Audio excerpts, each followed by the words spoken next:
Dictation गति 80 शब्द प्रति मिनट स्टार्ट। उद्योग के आकार का तात्पर्य निवेश की गई पूंजी की राशि, नियोजित लोगों की संख्या और उत्पादन की मात्रा से है। आकार के आधार पर उद्योगों को दो भागों में बांटा जा सकता है: लघु आकार के उद्योग और बृहत आकार के उद्योग। कुटीर या घरेलू उद्योग छोटे पैमाने के उद्योग हैं जिसमें दस्तकारों के द्वारा उत्पादों का निर्माण हाथ से होता है।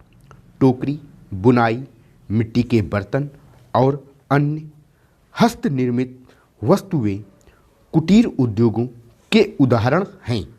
बड़े पैमाने के उद्योग जो बड़ी मात्रा में वस्तुओं का उत्पादन करते हैं, उनकी तुलना में छोटे पैमाने के उद्योग कम पूंजी व प्रौद्योगिकी का उपयोग करते हैं। बड़े पैमाने के उद्योगों में पूंजी का निवेश अधिक और प्रयुक्त प्रौद्योगिकी उच्च स्तरीय होता है।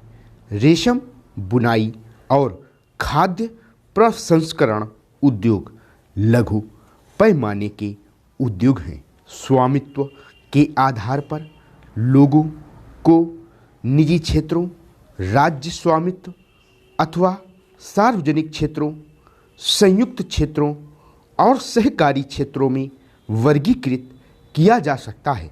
निजी क्षेत्रों के उद्योगों का स्वामित्व और संचालन या तो एक व्यक्ति द्वारा या व्यक्तियों के समूह द्वारा किया जाता है।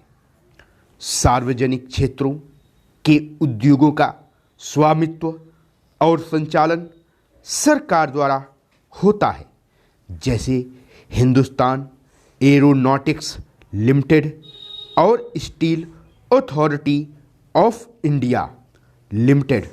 संयुक्त क्षेत्रों के उद्योगों का स्वामित्व और संचालन राज्यों और व्यक्तियों अथवा व्यक्तियों के समूह द्वारा होता है। मारुति उद्योग लिमिटेड संयुक्त क्षेत्रों के उद्योग का एक उदाहरण है। सहकारी क्षेत्रों के उद्योगों का स्वामित्व और संचालन कच्चे माल के उत्पादकों या पूर्तिकारों, कामगारों अथवा दोनों द्वारा होता है। आनंद मिल्क यूनियन लिमिटेड एवं सुध डेयरी सहकारी उपक्रम के उत्तम उदाहरण हैं।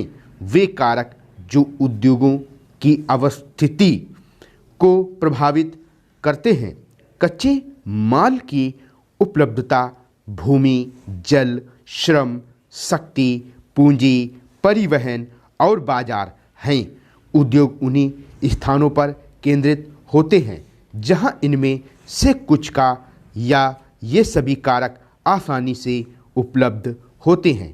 कभी कभी सरकार कम दाम पर विद्युत उपलब्धता, कम परिवहन लागत तथा अन्य अवसंरचना जैसे प्रोत्साहन प्रदान करती है ताकि पिछड़े क्षेत्रों में भी उद्योग स्थापित किया जा सके। औद्योगिकरण से प्रायः नगरों और शहरों का विकास एवं वृद्धि होती है। औद्योगिक तंत्रों में निवेश, प्रक्रम और निर्गत शामिल हैं। निवेश में कच्चे माल, श्रम और भूमि की लागत, जल की उपलब्धता, परिवहन, विद्युत और अन्य अवसंरचना शामिल हैं। प्रक्रम में कई तरह के क्रियाकलाप शामिल हैं जो कच्चे माल को परिष्कृत माल में परिवर्तित करते हैं। निर्गत अंतिम उत्पाद और इससे अर्जित आय है। स्टॉप।